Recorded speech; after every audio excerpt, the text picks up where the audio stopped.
नमस्कार, स्वागत है आपका एसडीवी न्यूज पर। मैं हूं आपके साथ शिप्रा सैनी। कांग्रेस शासित राज्य हिमाचल प्रदेश में वित्तीय संकट गहरा गया है। जिस तरीके से फ्री की रेफड़ियां बांटकर सत्ता में आई कांग्रेस पार्टी ने तमाम वादे किए थे, लेकिन अब वो वादे पूरे नहीं हो रहे हैं और मुख्यमंत्री सुक्खू ने ये जनता को चेता दिया है कि दरअसल कड़े फैसले आने वाले वक्त में लिए जाएंगे। इसके लिए तमाम लोग तैयार रहें, यानी खामियाजा जो है वो अब जनता को भुगतना होगा। और खबर ये भी सामने आई है कि सुखविंदर सिंह सुक्खू की जो सरकार है उसने 800 करोड़ रुपए का ऋण भी लिया है। इस पूरे मामले पर बातचीत करेंगे वरिष्ठ पत्रकार अजय जी मेरे साथ हैं। अजय जी, स्वागत है आपका। मेरा पहला सवाल यही कि जिस तरीके से फ्री की रेफड़ियां बांटी गई, चुनावी लालच जनता को दिया गया, जनता ने भरोसा भी किया, लेकिन अब जो खबर सामने आ रही है वो ये कि वादे पूरे नहीं कर पा रहे हैं, इसलिए 800 करोड़ रुपए का ऋण जो है वो सुखविंदर सिंह सरकार ने लिया है। क्या कहेंगे आप इस पर?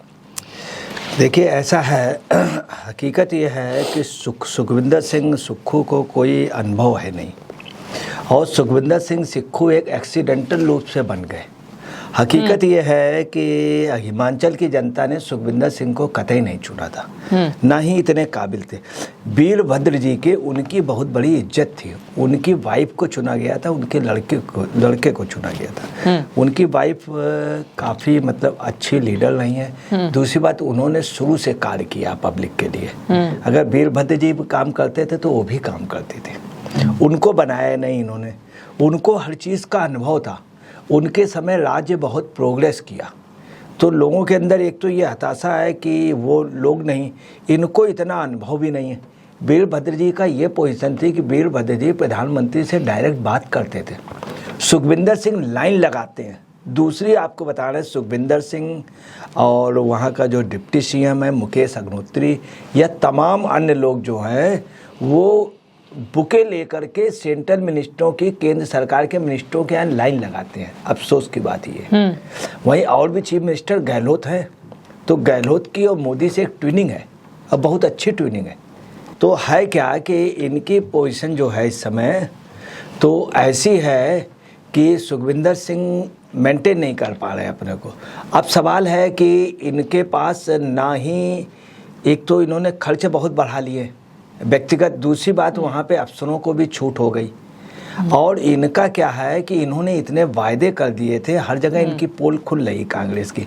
यही कर्नाटक में हुआ, यही हिमाचल में हुआ, यही इन्होंने वहाँ पर किया राजस्थान में, और यही किया वहाँ पे छत्तीसगढ़ पे। अब स्थिति ये है कि आपको बता रहे 69,000 करोड़ रुपए का कर्ज बीजेपी शासन में था, 69,000 का। आज की डेट में 75,000 करोड़ रुपया हो गया। आप यानी सरकार बनते ही वो इतना ज्यादा जो है कहीं ना कहीं कर्ज जो है वो बढ़ गया। और अभी कुछ महीने हुए हैं सरकार बने, कुछ महीने हुए, कुछ महीने में इतना जब हो गया तो आप अंदाज लगा लीजिए 69,000 का जो करोड़ है का इनका कर्ज था बीजेपी के समय। अगर ये अपनी सारी मांगे सभी कुछ कर ले तो आप निश्चित समझ लिए 200 करोड़ रुपए का हो जाएगा। 200 करोड़ रुपए का 3 गुना ज़्यादा, 3.5 गुना। क्या पोजीशन हुई, राज्य कहाँ से चलेगा?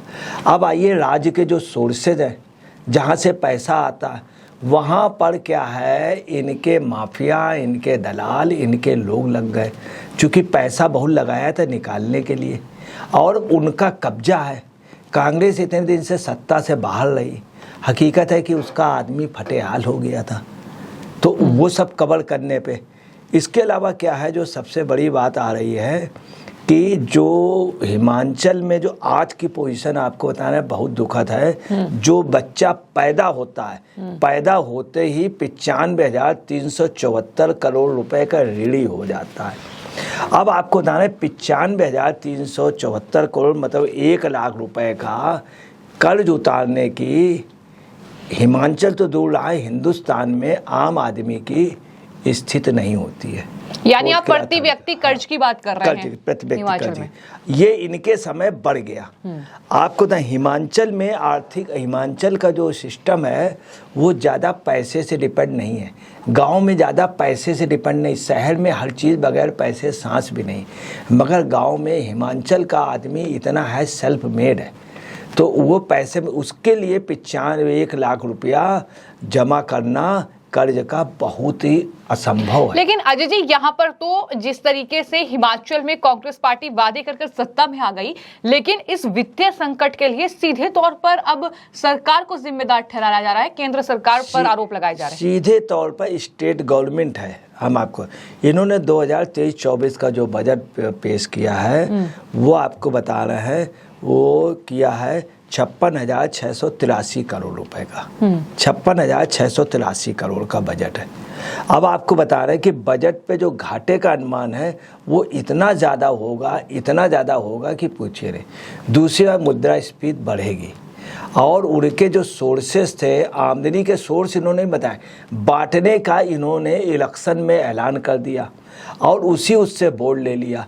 हर एक से इन्होंने बार बार कहा आप चिंता ना करो, मैं 300 यूनिट आपको फ्री में दूंगा, 100 और आपको एक पैसा नहीं देना पड़ेगा। दूसरा, इन्होंने जो ये कहा 300 यूनिट का, इन्होंने दिया कुछ नहीं, तो जनता के अंदर आक्रोश है। अच्छा, कांग्रेस का हर जगह यही रहा कि उन्होंने कह दिया। ये नकल इन्होंने, ये सीख जो ली वो केजरीवाल से ली। ये केजरीवाल से इन्होंने उधार एक प्रकार से सीख ली और मगर खुद लागू नहीं की। अच्छा, अब क्या है, इन्होंने बिजली में किया क्या, 125 यूनिट में वो भी 22 रुपये से प्रति यूनिट बढ़ा दिया गया। हिमाचल में बिजली होती है, हिमाचल में, कश्मीर में, इन जगह जो बिजली है वो सस्ती है अपेक्षा और जगह से, क्योंकि यहाँ बिजली का मेन वो वहाँ से पास है, तो और ये सब राज्य दूसरों को देते हैं बिजली, तब आप समझ लीजिए उसका बढ़ जाना 22 पैसे पे। दूसरा क्या है, इधर बिल भी लोगों के बढ़ गए। सबसे बड़ी बात है, वहाँ पे एक चीज़ और हुई है कि बिजली के बिल भी बढ़ गए। ये क्या टेक्निकल वो है, ये भी पब्लिक समझ गई है। दूसरा, इन्होंने क्या किया, डीजल का 3 रुपया बढ़ा दिया। अब डीजल के बढ़ा देने से क्या है, कहीं कहीं बिजली के जैसे कोई मशीन चल रही तो डीजल चल, मान ली गन्ने की मशीन है तो डीजल से चल रही है, अब डीजल से भी बढ़ा दिया, उसका ही बढ़ा दिया गया। अच्छा, अब क्या है कि और जो कॉमर्शियल यूनिट है वो काफ़ी बढ़ा दिए गए, तो क्या है, वहाँ की अर्थव्यवस्था गई बिगड़। इन्होंने कुछ उसको दिया कुछ नहीं। इसके अलावा इन्होंने कहा था पेंशन बहाल का, तो हिमाचल में लोग पेंशन भोगी बहुत है, बहुत लोग आर्मी के थे, बहुत और यूनिट्स में रहे। दूसरा, इन्होंने कहा था जो प्राइवेट सेक्टर में गरीब लोग हैं इनको भी हम पेंशन देंगे, भत्ता देंगे। दूसरा, 60 साल से ऊपर को देंगे, जो कहीं पे सर्विस कर रहे हैं उनका फंड बीमा वगैरह हम सरकार की ओर से देंगे और हम उसको इतना ज़्यादा कर देंगे, प्रीमियर भी हम ही जमा करेंगे, ये सब हम ही जगह शुरुआत भी हम ही कर देंगे, उनसे कोई पैसा नहीं लेंगे, फंड और इंश्योरेंस वगैरह का, और हम लगातार जमा करते हैं। ये भी इन्होंने नहीं किया। अब जो इन्होंने कहा था कि हम उनको पेंशन बढ़ाएंगे और साथ में इन लोगों को अलग से देंगे, यानी जो वादे इन्होंने किए थे वो पूरे नहीं किए, और अगर उन वादों को ये पूरा करते हैं तो जाहिर तौर पर इन्हें कर्ज लेना पड़ेगा। यानी जो वित्तीय संकट की ओर इशारा जो है सुक्खू ने कर दिया है, मुख्यमंत्री ने कर दिया है, वहां की जनता को भी ये चेतावनी दे दी है कि सरकार कड़े फैसले लेने जा रही है, उसके लिए आप तैयार रहें। तो ये क्या बेवकूफ नहीं बना रहे हैं जनता को इस तरीके से? बिल्कुल बेवकूफ बना रहे हैं। बहुत छोटी सी बात आपको बता रहे हैं, 5 लाख रोजगार युवाओं को इन्होंने कहा था।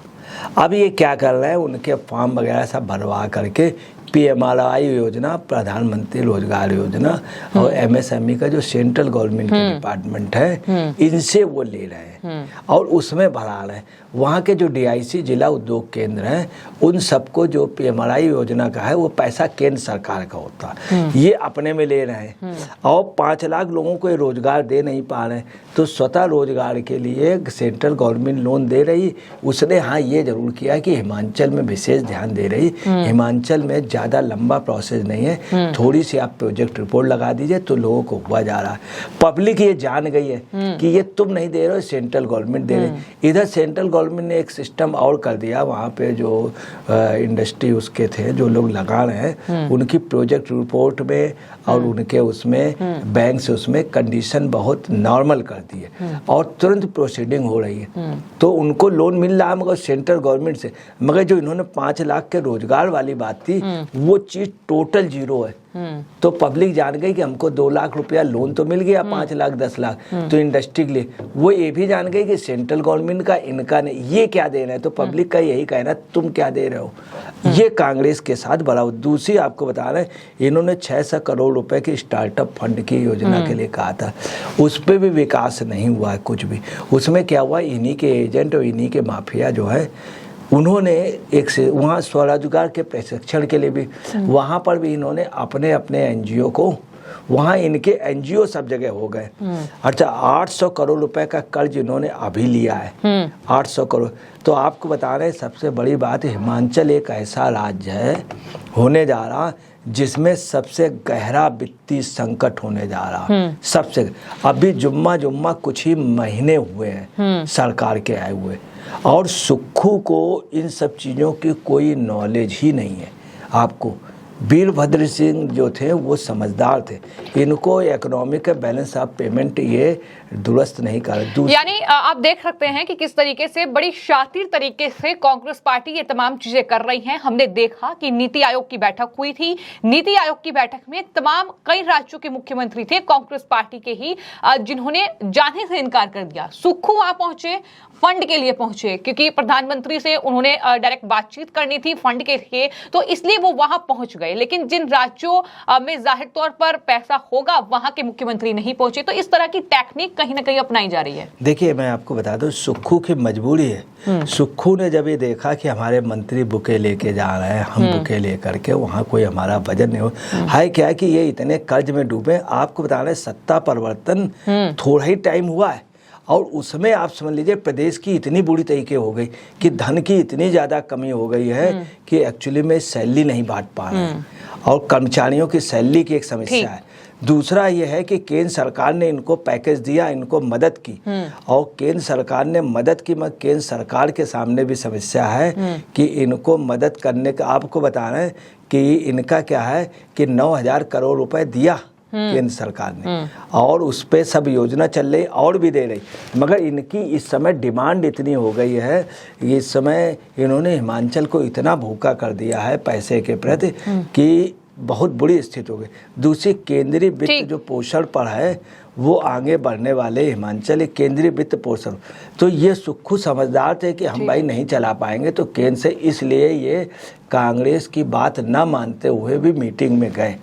ठीक है जी। तो इस पूरे मामले पर जिस तरीके से आपने हमारे साथ राय साझा की कि जो फिलहाल स्थिति हिमाचल प्रदेश की है उससे भी बदतर हालात जो हैं आने वाले वक्त में हो सकते हैं, क्योंकि फिलहाल जिस तरीके से सुक्खू बतौर मुख्यमंत्री ये कह रहे हैं कि जनता जो है कड़े फैसले के लिए तैयार रहे, उसके लिए तैयारी करे, तो ये तमाम चीजें दिखाती हैं कि कांग्रेस पार्टी किस रणनीति के तहत चुनावी मैदान में उतर रही है। जनता को बेवकूफ बनाया जा रहा है, जनता को अपने पक्ष में करने के लिए फ्री की रेवड़ियां बांटी जा रही है। जब पैसा अपने पास नहीं होता है तो केंद्र पर इसका पूरा ठीकरा फोड़ दिया जाता है। लेकिन कुल मिलाकर तस्वीर साफ है कि हिमाचल से लेकर कर्नाटक तक और कर्नाटक से अब आने वाले वक्त में जिन राज्यों में चुनाव होंगे, जनता जो है वो कहीं ना कहीं अब जाग जाए कि किस तरीके से कांग्रेस पार्टी के प्रति खास तौर पर बेवकूफ बनाने का काम कांग्रेस पार्टी जनता को कर रही है। फिलहाल जो आपने हमारे साथ इस पूरे मुद्दे पर राय साझा की है उसके लिए बहुत बहुत धन्यवाद। आपकी इस पूरे मामले पर क्या राय है हमें कमेंट बॉक्स में जरूर लिखें, चैनल को सब्सक्राइब करें। धन्यवाद।